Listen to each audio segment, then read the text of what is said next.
Bienvenue sur ma chaîne d'actualité.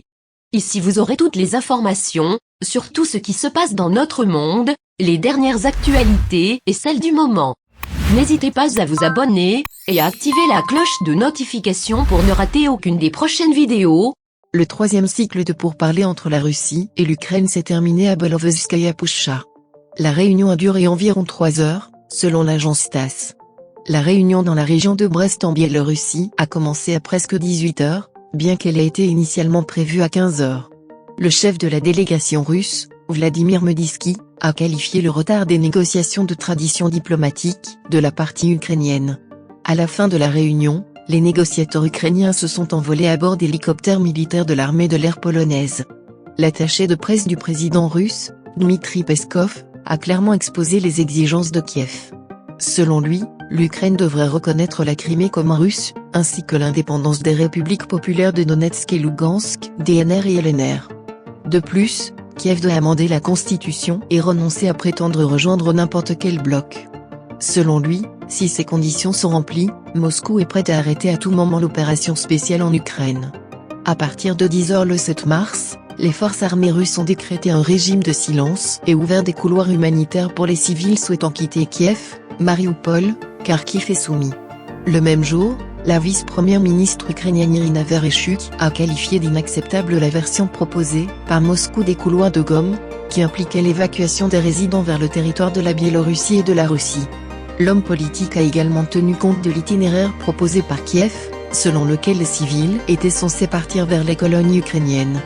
À son tour, le ministère russe de la Défense a déclaré que les couloirs humanitaires étaient sous le feu des bataillons militaires et nationalistes ukrainiens. Le représentant officiel du ministère russe de la Défense, le général de division Igor Konashenkov, a également déclaré qu'à Mariupol, les bataillons nationaux déploient des points de tir dans des maisons avec des inscriptions « Ne tirez pas, les enfants sont ici ».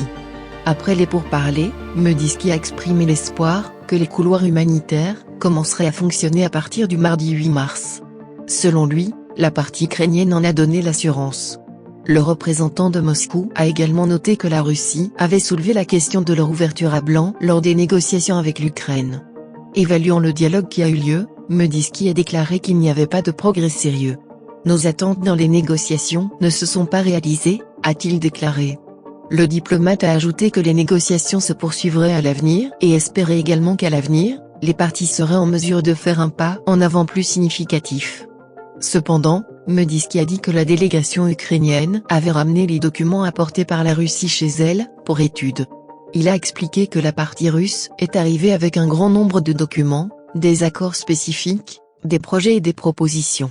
Nous espérions qu'aujourd'hui, il serait possible de signer au moins un protocole sur certains des points sur lesquels il semble avoir déjà été convenu en principe, mais la partie ukrainienne a ramené tous ces documents chez elle pour étude et n'a pas pu signer quelque chose.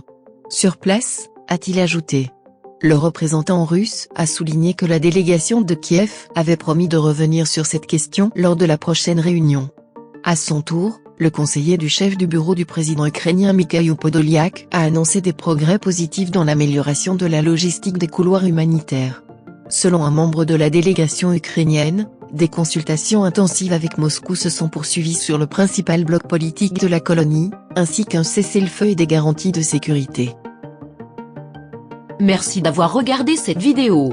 N'oubliez pas de mettre un like, partager. À bientôt pour une nouvelle vidéo.